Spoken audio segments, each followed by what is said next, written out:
સુરતના ઉમરપાડા તાલુકામાં આદિવાસી સમાજ દ્વારા જંગલ બચાવો આદિવાસી બચાવો રેલીનું આયોજન કરવામાં આવ્યું હતું અને આ રેલી ઉમરપાડા બસ સ્ટેશનથી શરૂ થઈ અને મામલતદાર કચેરી સુધી પહોંચી અને જ્યાં આદિવાસી સમાજના લોકોએ પ્લે કાર્ડ અને બેનરો સાથે સૂત્રોચ્ચાર કરી પોતાનો વિરોધ નોંધાવ્યો હતો।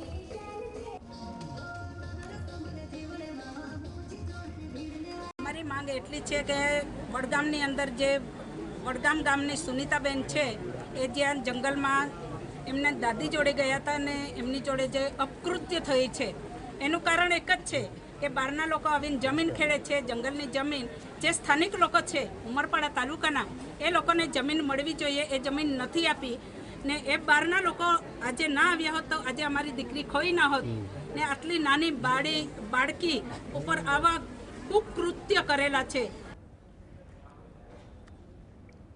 તો સુરતથી આ ઘટના સામે આવી છે અને તે ઘટનાને લઈ અને અત્યારે ચકચાર મચી જવા પામ્યું છે। સ્થાનિકો રસ્તા ઉપર ઉતરી આવ્યા છે અને વિરોધ પ્રદર્શનમાં જોતરાઈ ચૂક્યા છે। મહિલાઓ પણ એવી માંગ કરી રહી છે કે જે પ્રવૃત્તિઓ અત્યારે થઈ રહી છે, જે લોકો અન્ય વિસ્તારોમાંથી અહીં સ્થાયી થયા છે તેને કારણે તે લોકોને ભારે હાલાકીનો સામનો કરવાનો વારો આવ્યો છે અને આ તમામ જે પ્રવૃત્તિ થઈ રહી છે તેને અટકાવવામાં આવે તેવી માંગ અત્યારે ત્યાંના સ્થાનિક લોકો દ્વારા કરવામાં આવી રહી છે। મોટી સંખ્યામાં મહિલાઓ પણ તેની અંદર જોતરાય છે અને મહિલાઓ દ્વારા પણ ખાસ માંગ અહીં એ કરવામાં આવી રહી છે કે જંગલને બચાવવાની અત્યારે ખાસ જરૂરિયાત ઊભી થઈ છે।